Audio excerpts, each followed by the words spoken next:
আসসালামু আলাইকুম। সার্চলাইট শিক্ষা পরিবারের নতুন আরেকটি কন্টেন্টে সবাইকে স্বাগতম।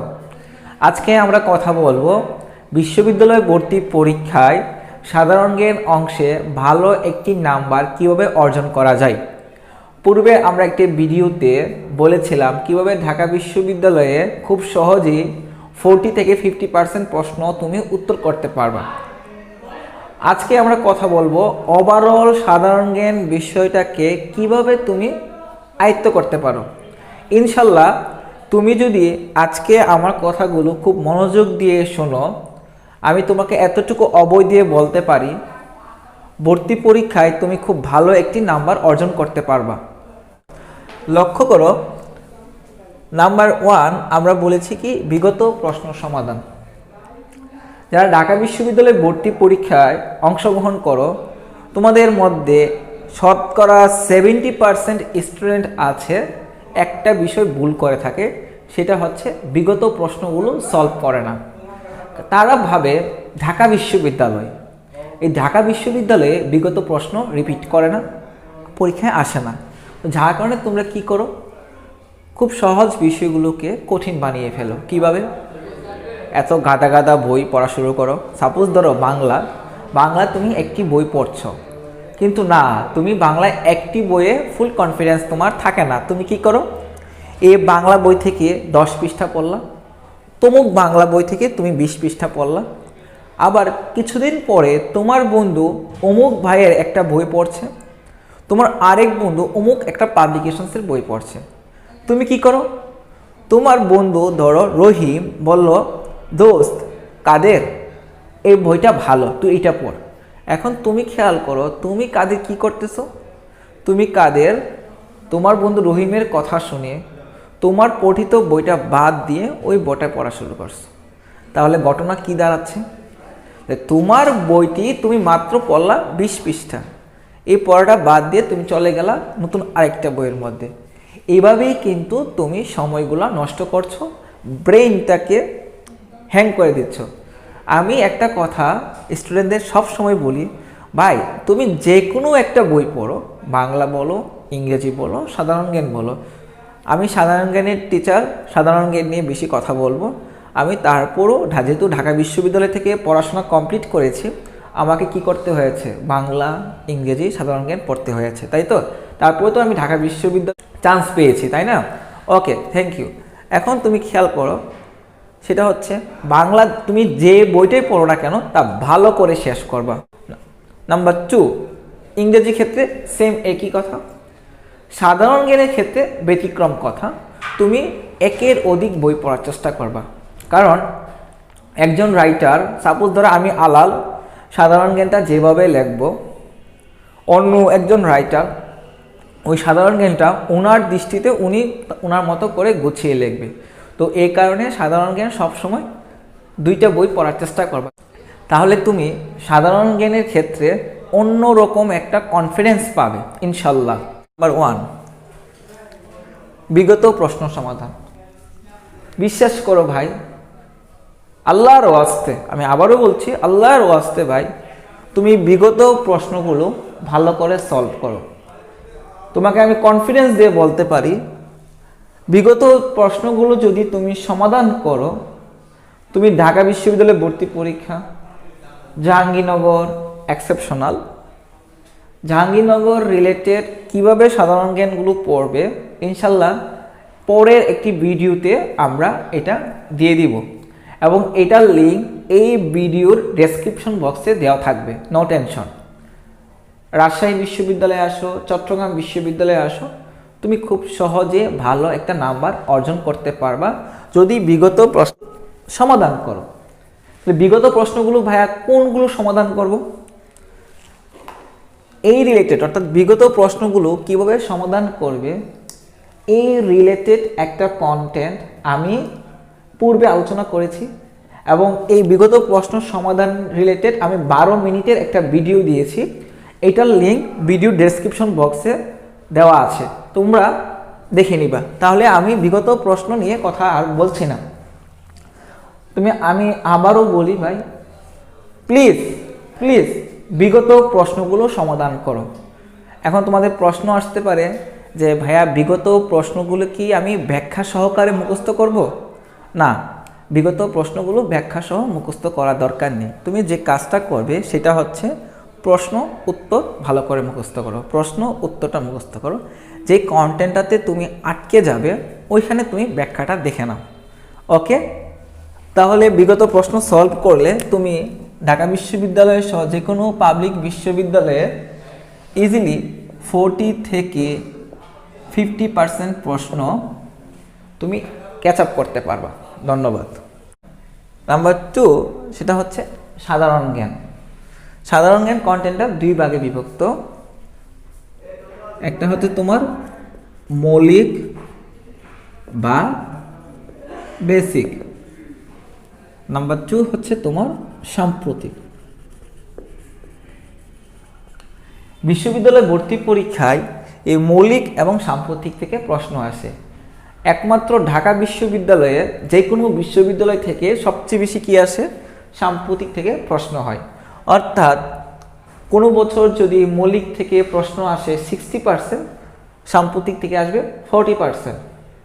কোনো কোনো বছর 50% সাম্প্রতিক, 50% মৌলিক প্রশ্ন হয়। এটা হয়ে থাকে ঢাকা বিশ্ববিদ্যালয়ের বি ইউনিটের ক্ষেত্রে। কেমন? আর ঢাকা বিশ্ববিদ্যালয়ে ডি ইউনিটের ক্ষেত্রে তোমার সরাসরি 30% হবে সাম্প্রতিক, আর সাম্প্রতিক রিলেটেড বেসিক কন্টেন্ট থেকে প্রশ্ন হবে 10 থেকে 20%। তো বিষয়টা খুব মনোযোগ দিয়ে লক্ষ্য রাখতে হবে। আমরা পরে একটি ভিডিওতে সাম্প্রতিক কন্টেন্টগুলো কীভাবে গুছিয়ে পড়বে সেই সম্পর্কে আলোচনা করা থাকবে, এবং এই আলোচনাটি এই ভিডিওর ডেসক্রিপশন বক্সে দেওয়া থাকবে, তোমরা এখানে দেখে নিবা। তাহলে আশা করি তোমরা বুঝতে পেরেছ। সেটা হচ্ছে সাধারণ জ্ঞান কয় ভাগে বিভক্ত? 2 ভাগে, মৌলিক এবং সাম্প্রতিক। এখন তোমাদের মধ্যে প্রশ্ন আসতে পারে যে ভাইয়া তাহলে মৌলিকটা বেশি পড়বো না সাম্প্রতিকটা বেশি পড়বো? তোমাদের কিছু টিচার থাকবে, যারা শিক্ষক থাকবে, তারা কখনো সাম্প্রতিকে জোর দিতে না করবে। ওনারা বারবার তোমাকে কি পড়াবে? বেসিক কন্টেন্ট পড়াবে। তোমরা এই কাজটা ভুলেও করবে না। কেন বললাম? আমার দীর্ঘদিনের এক্সপিরিয়েন্স থেকে বলতে পারি, এবং ঢাকা বিশ্ববিদ্যালয়ে বিগত প্রশ্ন অ্যানালাইসিস করার প্রেক্ষাপটে যদি বলে থাকি, ভাই সাধারণ জ্ঞানের সাম্প্রতিক অংশে যদি ভালো করে চর্চা না করো, তুমি ঢাকা বিশ্ববিদ্যালয়ে ভর্তি পরীক্ষায় ভালো করতে পারবে না। ঢাকা বিশ্ববিদ্যালয়ে আমি দেখো বারবার ঢাকা বিশ্ববিদ্যালয় বলছি, এর কারণটা হচ্ছে ভাই তুমি যদি সাম্প্রতিকের সাথে মিলিয়ে মৌলিক বা বেসিক তথ্যগুলো পড়ো, তুমি খুব সহজে একটা নাম্বার অর্জন করতে পারবে। আমার কথাগুলো যদি তোমার বিশ্বাস না হয়, তুমি ঢাকা বিশ্ববিদ্যালয়ে বিগত প্রশ্নগুলো খেয়াল করে দেখো, তাহলেই বুঝতে পারবা সাধারণ জ্ঞানের ক্ষেত্রে সাম্প্রতিকের গুরুত্বটা কতটুকু। ওকে, থ্যাংক ইউ। তো মৌলিক এবং সাম্প্রতিক এই কন্টেন্টগুলো সম্পর্কে বিস্তারিত আলোচনা পরবর্তী আরেকটা ভিডিওতে থাকবে। স্বল্প সময়ে যা করবে, স্বল্প সময়ে তুমি কি করবে? স্বল্প সময়ে আমি বলবো তুমি বিগত প্রশ্নগুলো ভালো করে সলভ করো। বিগত প্রশ্নগুলো সলভ করার পাশাপাশি তুমি যেটা করবে, সাধারণ জ্ঞানের একটি বেসিক বই ভালো করে কমপ্লিট করবে।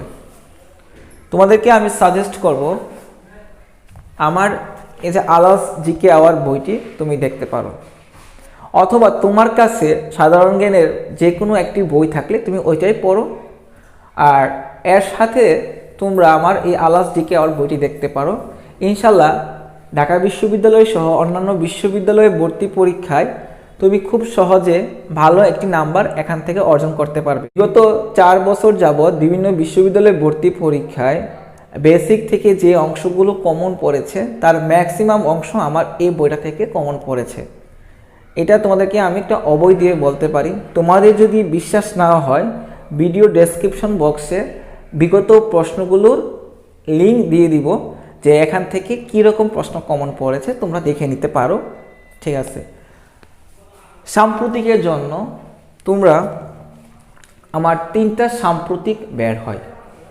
সাম্প্রতিক 1-এর নাম হচ্ছে গ্রিন সিগন্যাল, সাম্প্রতিক 2-এর নাম হচ্ছে ইয়েলো সিগন্যাল, সাম্প্রতিক 3-এর নাম হচ্ছে রেড সিগন্যাল।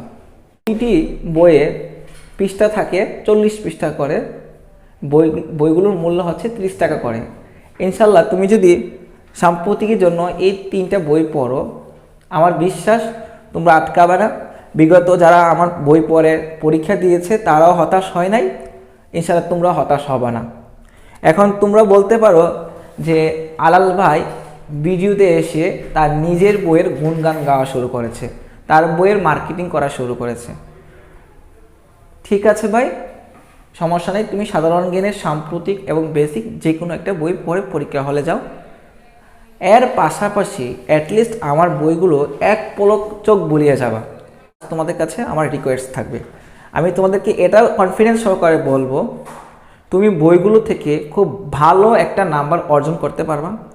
আচ্ছা, আমি যে বলতেছি যে আমার বইগুলো পড়লেই হবে, আচ্ছা আমার বইগুলো পড়লে কি পরীক্ষায় তুমি 100% প্রশ্ন কমন পাবা? জীবনও প্রশ্ন কমন পাবা না। কিন্তু আমার বইগুলো পড়ার সুবিধা তোমাকে এটাই দিবে, সেটা হচ্ছে প্রশ্ন যদি কমন নাও পড়ে, ওই 4টা অপশন দেখে কোনটা কারেক্ট হবে ওই থিঙ্কিংটা আমার বইগুলো তৈরি করে দেবে। তো আলাস জিকে আওয়ার এবং সাম্প্রতিকের জন্য গ্রিন, ইয়েলো, রেড সিগন্যাল দেখবা। আর যদি আমার কথা যদি কনফিডেন্স না থাকে বা আমি তোমাদেরকে মিথ্যা আশ্বাস দিয়ে আমার বইগুলো কিনাচ্ছি এরকম তোমাদের কাছে মনে হতে পারে, এই ভিডিওটা তো তোমার কিসে ইউটিউবে তো আপলোড করা থাকবে, অথবা তোমরা ভিডিওটা ডাউনলোড করে রেখে দাও। পরীক্ষা দিবা, কমন না পড়লে কমেন্ট সেকশনে এসে ধুমধারাক্কা দাঙ্গা করে চলে যাবা। অথবা আমার নাম্বার দেওয়া থাকবে, আমার নাম্বারে কল দিয়ে বলবা, আয়া আলাল ভাই আপনি এগুলো কি বলেছেন, আজ এরা আমাদেরকে ফাফর দিয়ে বই কিনেছেন, বই থেকে কিচ্ছু কমেন্ট পাই নাই। এই ধরনের কথাগুলো তোমরা বলতে পারো, নিঃসন্দেহে তোমাদের জন্য আমি ওপেন ছেড়ে দিলাম। যা পরিহার করবে, নাম্বার 1, তুমি যে মাধ্যমটি দিয়ে ইউটিউবে আমার ভিডিওটি দেখছো, আমি তোমাদেরকে বলবো ওই ইউটিউব থেকে নিজেকে সরিয়ে নাও, ফেসবুক থেকে নিজেকে সরিয়ে নাও, মেসেঞ্জার থেকে দূরে চলে যাও। আপাতত ভর্তি পরীক্ষার আগ পর্যন্ত এই কাজগুলো থেকে বিরত থাকো, ইনশাল্লাহ তোমার বহুত ফায়দা হবে। তাহলে কী কী বিষয় থেকে দূরে থাকবা? সোশ্যাল মিডিয়া, ঘোরাফেরা, সোশ্যাল মিডিয়া এবং ঘোরাফেরা থেকে তুমি বিরত থাকবে। এটা আমি তোমাদের কাছে একটা রিকোয়েস্ট। সোশ্যাল মিডিয়া তুমি একদম পরিহার করে দাও, এটা কিন্তু তুমি কখনো পারবে না। বাট তুমি এটাকে কি করতে পারো? মিনিমাইজেশন করতে পারো, অর্থাৎ সময়টা এখানে বেশি ব্যয় করবে না, অর্থাৎ গুরুত্বপূর্ণ যা দরকার তা একটা সময় রাতে ঘুমানোর আগে তুমি দেখে নাও। ঘোরাফেরা ভাই, ভর্তি পরীক্ষার আগে 3 মাস যদি তুমি ঘোরাফেরা না করো বা বন্ধু বান্ধবের সাথে যদি আড্ডাবাজি না করো, কিচ্ছু হবে না। বিশ্ববিদ্যালয়ে চান্স পেয়ে যাও, এই বন্ধু বান্ধব আবার ফিরে আসবে। আমি আলাল ঢাকা বিশ্ববিদ্যালয়ে প্রথমবার চান্স পাই নাই, আমাকে চান্স পেতে হয়েছে সেকেন্ড টাইমে। আমাদের সময়ে সেকেন্ড টাইম ছিল, বাট তোমাদের সময় কি নাই? সেকেন্ড টাইম নাই। ধাক্কা যদি একবার খাও, পিছনে যে যাবাই, সামনে আসার আর সম্ভাবনা নাই। আমাদের সময়ে সেকেন্ড টাইম ছিল, একবার ধাক্কা খেয়েছি, সেকেন্ডবার আমরা অর্জন করে নিয়েছি। তোমাদের কিন্তু সেই সুযোগটা নাই। সুতরাং বন্ধু বান্ধব থেকে দূরে থাকো, অল টাইম পড়াশোনা করো, ইনশাল্লাহ ভালো কিছু করতে পারবা। আমি আলাল কিভাবে পড়াশোনা করেছিলাম, কত ঘন্টা সময় ব্যয় করেছিলাম, সেইটা নিয়ে পরে একটা ভিডিওতে আলোচনা করব। আমার পড়াশোনাটা আমি কিভাবে করেছিলাম, কিভাবে ঢাকা বিশ্ববিদ্যালয়ের ডি ইউনিটে আমি চান্স পেয়েছিলাম, তো সুন্দর করে একটা আমি আলোচনা তোমাদেরকে দিয়ে দিব, ইনশাল্লাহ তোমরা দেখবা। তাহলে আপাতত যে কথাগুলো বললাম ইনশাল্লাহ সেগুলো অনুসরণ করো, তাহলে খুব ভালো একটা ফিডব্যাক পাবা। আর আমাদের এই চ্যানেলটিতে শুধুমাত্র সাধারণ জ্ঞান নয়, বাংলা, ইংরেজি সহ প্রত্যেকটা কন্টেন্ট নিয়ে আমাদের আলোচনা থাকবে। তো তোমাদের বন্ধুবান্ধব এবং তোমরা যারা আমাদের চ্যানেলটি এখনও সাবস্ক্রাইব করো নাই, তারা চ্যানেলটি সাবস্ক্রাইব করে রাখতে পারো। ইনশাল্লাহ পরবর্তী আরেকটি ভিডিওতে দেখা হবে। সবাই ভালো থাকবে। আসসালামু আলাইকুম।